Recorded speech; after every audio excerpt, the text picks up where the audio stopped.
Because I do this time after time after time. I do all this shit for other people. And then I wake up and I'm empty. I have nothing.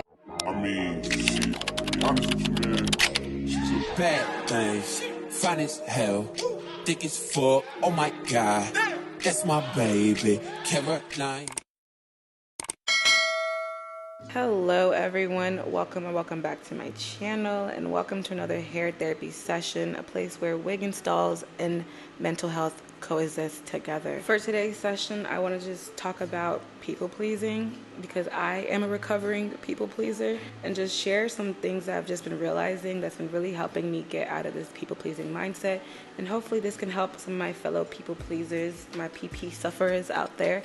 So with that said, let's sit back, relax, unwind, get into today's session. But first, a quick word from our sponsors. So the sponsor of today's video is Asteria Hair Company. They sent me a 5x5 26-inch water wave wig, and it was 250% density, and all of these specs gets the wig equaling $376 in total. I have the link and everything down below if you're interested in purchasing this wig. The unit did come pre-bleached. It says pre-plucked, but honestly, I had to really do more of the plucking myself, but the knots were properly pre-bleached. So it was one of those ready to install out of the box type of wigs. But with that said, let me go ahead and install this wig, and let's get right back to our little therapy chit-chat session. Are you someone who constantly goes out of your ways to help others? Do you find yourself feeling like you give and give but never receive? Do people around you often say, oh my gosh, you're so nice, or you're too nice? And maybe, are you even the peacemaker among your family? And lastly, do you find yourself after having all these social interactions just feeling really drained and having to hide and isolate yourself? If yes, then my love, you might just be a people pleaser just like me. The Webster definition of people pleasing is a person who has an emotional need to please others, even at the expense of their own needs and desires. Keywords being at the expense of their own needs and desires. I've always seen myself as a really nice person, sometimes a little bit too nice. I always felt like I'm so understanding. I have so much compassion, so much empathy for others. Like literally, I'm someone who does not hold grudges if you've done me wrong, because I felt like, oh, I understand why you did it. I get it. Humans are not perfect. Like, that was me. Even in my family, I grew up in a Nigerian family. I'm the firstborn daughter in a very strict traditional home. I am seen as a peacemaker in my family because, you know, I always try my best to make sure I'm doing as much as possible what my parents are asking for, even if it meant something I do not want to do or that's not who I am. I still would do things for others to make them happy, make them comfortable, get their validation, even if it meant making myself unhappy. And at first, I was like, oh, it just means I'm like a very compassionate, you know, selfless person. Like, I wish everyone was as selfless and compassionate as me. I always said this thing saying to my friends that I need me a Caroline. I need someone who's going to treat me just as great as I treat others. But see, all these great, lovely, sweet, compassionate things and acts of kindness I was doing for the world, it was coming at a price for myself, especially after I graduated college and now I'm living by myself. I was starting to just really feel empty and alone, and feeling like I do all these things for others, or I please everyone, but no one seems concerned about pleasing me. So naturally, at first, you know, I went with the victim role. I started feeling like people were taking me for granted. I was being manipulated. Everyone just sees how kind I am and they're trying to take me for a ride, you know? Oh my gosh, I'm the nicest person in the world. How can I be the issue? If I feel sadness or anything, it's not me, it's people around me. But this brings me to my very first point and lesson that I had to learn in recovery of being a people pleaser, is that sometimes, yes, you are the problem, and yes, you are the drama. What really helped me snap out of my people-pleasing mindset was realizing that my behavior, even though it was with the best intentions, was manipulative and honestly toxic. Not just toxic to those around me, but toxic to myself.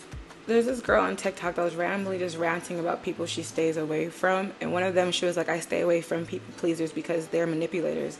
And at first, I got so offended. I was like, excuse me? If anything, people pleasers, they are the victims of narcissists, or people who take from us because we're so giving, because, you know, I'm a giver. But I just want to start off by saying that people pleasers can be manipulative. That doesn't mean they're manipulators, you know? At the same time, I feel like people pleasing is a form of unconscious manipulation. Whenever I was putting others' needs in front of my own, even if it was for the betterment of the group or the betterment of the world, whatever it may be, either it was to create peace or to be liked, to be accepted, those actions was me trying to control the outcome of a situation, which is manipulation. For example, all the times that I would say yes, mommy, or yes, daddy, to whatever my parents are asking me to do, either it was go back to school or get this type of degree or just do things that really wasn't me. Because I know once I start to argue, voice my opinion, all those things, it's gonna cause chaos in my house. And I just felt like there's already chaos going on around me, so my only duty in my household was to be the peacemaker. But see, this was manipulating the situation, because I'm now putting their needs over my own just to make peace for myself. But honestly, it ends up not even being peace, because now, long term, you end up having an internal drama and chaos inside your own home, which is like your brain. Once you people please long enough, it starts to come to a toxic point, an internal toxic relationship with yourself, as well as a toxic relationship with those around you. But first, let me talk about how it's toxic to you and yourself together. Because now every time that I'm putting someone's needs and wants in front of myself, I'm literally just reducing my self-worth. I'm showing myself that what I want, what I need, what I desire does not matter as much as what everybody else needs and desires outside of myself. That basically I'm sacrificing myself for others. And that just kind of like messes with you inside. I feel like some of my insecurities and self-doubts really came as well from being a people pleaser, because I don't know what I want. I'm not even learning how to please myself. And that's really the thing. I feel like as a people pleaser, we're so concerned about losing everyone around us. But I feel like you need to take a moment and realize the person you should be most afraid about losing is yourself. When it got to the point where I was like, what do I like? What do I want to do? I thought it was just slow, or I don't know, something was off with me, because I never knew what I liked, what I truly wanted to do, what I wanted to be. And of course, we all have these same questions, what is our purpose? But mine just felt like different. I didn't have a clue. That's because my whole identity wasn't even me. It was what people were placing upon me, and I was accepting it because I wanted them to accept me. You get? And this brings me to the other half of the toxic relationship that you have being a people pleaser. It's toxic to those around you. Because I feel like as a people pleaser, you're also being fake. Like, it's fake. You're disgenuine.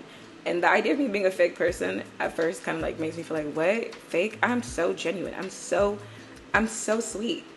Those are not the same thing, babes. As someone who's a people pleaser, it means like whenever you say yes, internally you want to say no. Everything you're telling to everyone, you're kind of just mirroring back what they want to hear to make them happy.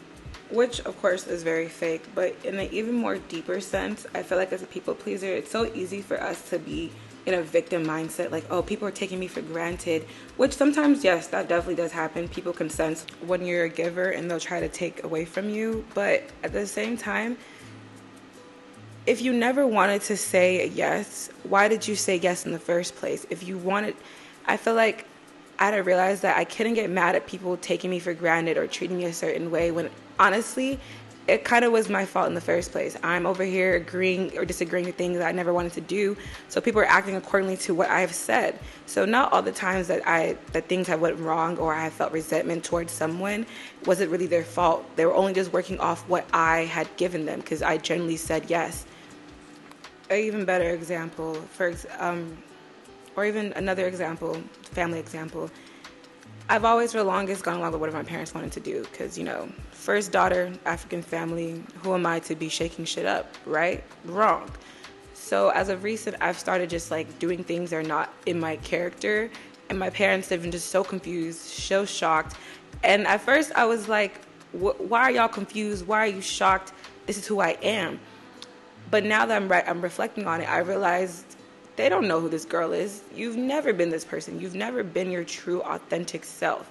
Like, yeah, for sure, there wasn't the way I was raised, I wasn't even really allowed to, there wasn't a safe space for me to show who I was. So I always felt like I had to be what they wanted me to be. But now that I see my siblings being exactly who they are authentically, I realized I should have just been who I was. I should have just done what I wanted to do, say what I wanted to say, and let them do the work of accepting me, not me accepting them, That's just, I hope that makes sense. But long story short, once I finally realized that I was a problem, in a sense, not like I have a problem, like I was adding to the problem, and that what I'm doing was toxic and it is manipulative, even if I meant the best, that kind of like helped me get in my mindset, because, you know, I still am a good person. So realizing that my actions were bad inherently, that was the first thing that really helped me just snap out of this idea of I'm making everyone happy. If I make everyone happy, I'm going to be a great person. No, you're actually making everyone confused and you're making yourself confused.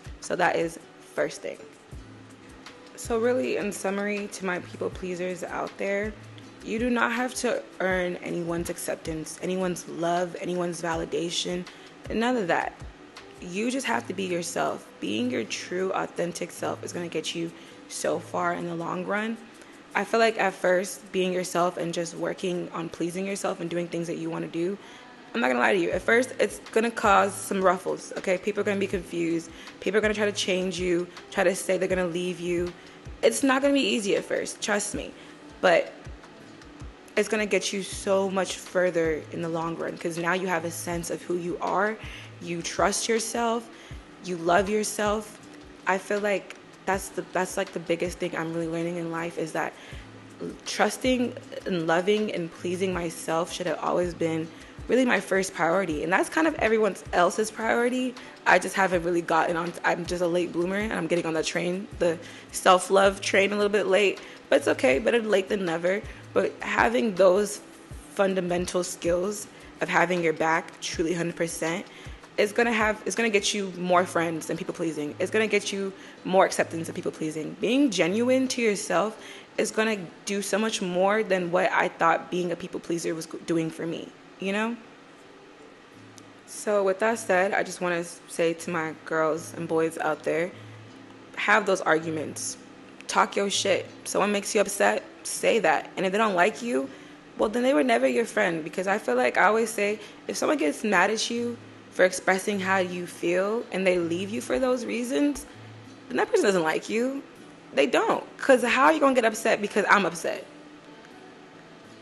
I'm sorry I have feelings, you know what I'm saying?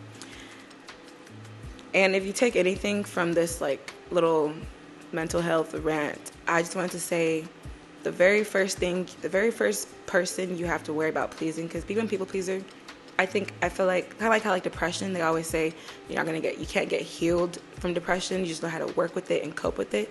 Same thing with people pleasing. I feel like I'll always have an innate need to want to please people, but I always tell myself, first, make sure I'm pleasing myself. Before I please anyone else, have I pleased myself? Make sure I have filled my cup up to the fullest. Make sure my cup is even overflowing. And it's that overflow that I'm pouring into others.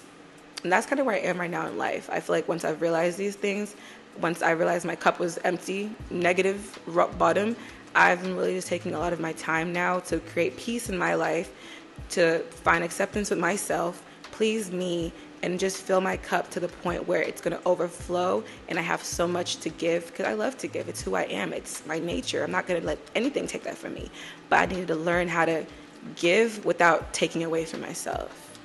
But we've made it to the end of our install, our session, my rant. Thank you guys so much for watching and listening to me. I hope this was helpful, insightful, just entertaining regardless. And I'll see you guys in another one. Make sure you like, comment, and subscribe. And peace out, Girl Scouts. Goodbye.